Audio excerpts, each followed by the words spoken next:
नमस्कार दोस्तों, मैं हूं आपके साथ आपके अपनी दोस्त दीपिका और आप सभी का फिर एक बार बहुत बहुत स्वागत है मेरे चैनल पर। अगर अभी तक आप लोगों ने मेरे चैनल को सब्सक्राइब नहीं किया है तो सबसे पहले मेरे चैनल को सब्सक्राइब कर लीजिएगा और जो भी स्टोरीज मैं आप लोगों के साथ शेयर करती हूँ ज़्यादा से ज़्यादा लोगों के साथ, अपने दोस्तों के साथ, परिवारजनों के साथ उन्हें शेयर जरूर कर दीजिए।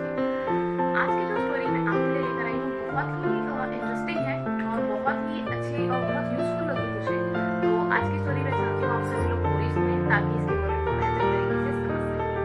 तो आप लोगों का ज़्यादा समय नहीं लेते हुए आज की स्टोरी को शुरू करते हैं। एक समय की बात थी, क्लास में मैथ्स के टीचर थे जो एक छोटे से बच्चे से पूछ रहे थे। उन्होंने एक गणित का छोटा सा क्वेश्चन दिया बच्चे को और उससे कहा कि मान लो कि मैं तुम्हें एक सेब देता हूँ, उसके बाद एक और सेब देता हूँ और आखिर में एक और सेब दे देता हूँ। अब बताओ मेरे पास, अब तुम्हारे पास कितने सेब होंगे? तो बच्चे ने उंगलियों पे गिनते हुए 2-3 मिनट बाद कहा कि 4। टीचर को लगा कि शायद बच्चे की जो मैथ्स है वो थोड़ी सी वीक है, तो या फिर शायद बच्चे को सवाल समझ नहीं आया। तो टीचर ने फिर बड़े प्यार से कहा कि मान लो मैं तुम्हें पहले एक सेब देता हूँ, फिर एक और देता हूँ और आखिर में एक और सेब देता हूँ। तो अब बताओ तुम्हारे पास कितने सेब हुए? तो टीचर की बात सुनकर बच्चे को लगा कि शायद जो जवाब बच्चे ने दिया है टीचर उस बात से खुश नहीं है उस सवाल से। अब बच्चे के दिमाग में सिर्फ ये घूम रहा है कि अगर वो दोबारा से वही जवाब देगा तो क्या टीचर खुश होंगे, बजाय ये घूमने के कि क्या ये जवाब जो बच्चा दे रहा है वो सही है या नहीं। फिर थोड़ी देर बाद अपनी उंगलियों पे गिरने के बाद बच्चे ने कहा टीचर जी 4। टीचर को थोड़ा बुरा लगा कि बच्चा इतना कैसे कमजोर हो सकता है गणित में, पर फिर टीचर के दिमाग में एक बात आई कि इसे तो आम बहुत पसंद है, तो शायद इसका जो इंटरेस्ट है सेब में नहीं है, जिसकी वजह से वो फोकस नहीं कर पा रहा है, अपना लूज कर रहा है फोकस। तो टीचर ने अब सवाल थोड़ा सा चेंज कर दिया। अब टीचर ने कहा मान लो मैं तुम्हें सबसे पहले एक आम देता हूँ, फिर एक और देता हूँ और आखिर में एक और आम देता हूँ। अब बताओ तुम्हारे पास कितने आम होंगे? तो बच्चे ने कहा 3। ये बात सुन के टीचर को लगा कि अब इसको सवाल समझ आ गया।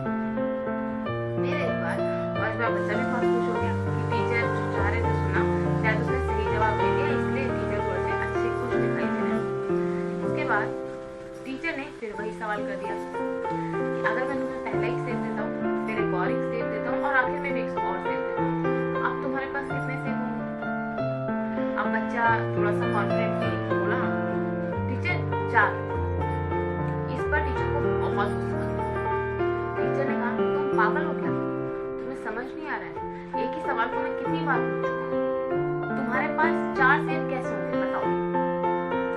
टीचर को बड़ी घबराहट में बच्चे ने जल्दी से अपना बैग खोल के दिखाया और कहा क्योंकि टीचर मेरे पास तो एक सेब पहले से ही पड़ा हुआ है। ये बात सुन के टीचर को समझ नहीं आया कि वो क्या रिएक्शन है, क्योंकि सच में बच्चे के बैग में एक सेब रखा हुआ है। तो दोस्तों कई बार ऐसा होता है कि अलग अलग जगह से लोग होते हैं और अलग अलग अपब्रिंगिंग उन लोगों को मिली होती है, उनके रहने सहने का ढंग अलग होता है। तो अधिकतर ऐसा होता है कि हम लोग जो सामने वाले से सुनना चाह रहे होते हैं और जब हमारे मुताबिक जवाब नहीं मिलता है तो हमें बहुत झुंझलाहट हो जाती है, हम अपने पेशेंस लूज करने लगते हैं, टेम्पर लूज कर जाते हैं। तो पर जबकि हमें जरूरत है समझने की कि अगर कोई आपके हमको जवाब नहीं दे रहा है तो हो सकता है वो कुछ और लॉजिक से उस जवाब का आंसर कुछ और दे रहा है। तो वहां पर कारण पूछने की, जानने की जरूरत है, बजाय अपने टेम्पर को लूज करने। और हो सकता है शायद आप भी जो छुपा हुआ सेब है वो ना देख पा रहे हो। तो कभी भी अपना टेम्पर लूज करने से पहले आप समझे कि जो भी सामने वाला आपको रीजन दे रहा है या फिर वो जो जवाब दे रहा है, क्या वो जो जवाब दे रहा है उसके पीछे का लॉजिक करेक्ट है या नहीं, जिससे कि आपके साथ ये सिचुएशन कभी भी खड़ी ना हो। कई बार ऐसा होता है ऑफिस में, कॉलेजेस में, स्कूल्स में, कि इवन फैमिली में भी कई बार ऐसा होता है कि हम लोग थोड़े से झुंझलाहट में होते हैं और जब हम चाहते हैं कुछ और सुनना और कुछ और जवाब मिल जाता है तो कई बार वो बहुत ही awkward सिचुएशन होती है, क्योंकि उसमें हम समझ नहीं पाते कि हमें कैसे बिहेव करना है, सामने वाले को कैसे समझाएं कि जो जवाब वो दे रहा है वो शायद करेक्ट नहीं है। पर ऐसे में बजाय प्यार से समझने की कोशिश करें कि शायद उसके पास सिक्के का दूसरा पहलू भी है। हो सकता है कि उसके पास शायद कुछ ऐसा हो जो आप ना देख पा रहे हो, तो गुस्सा ना होने की बजाय आप प्यार से काम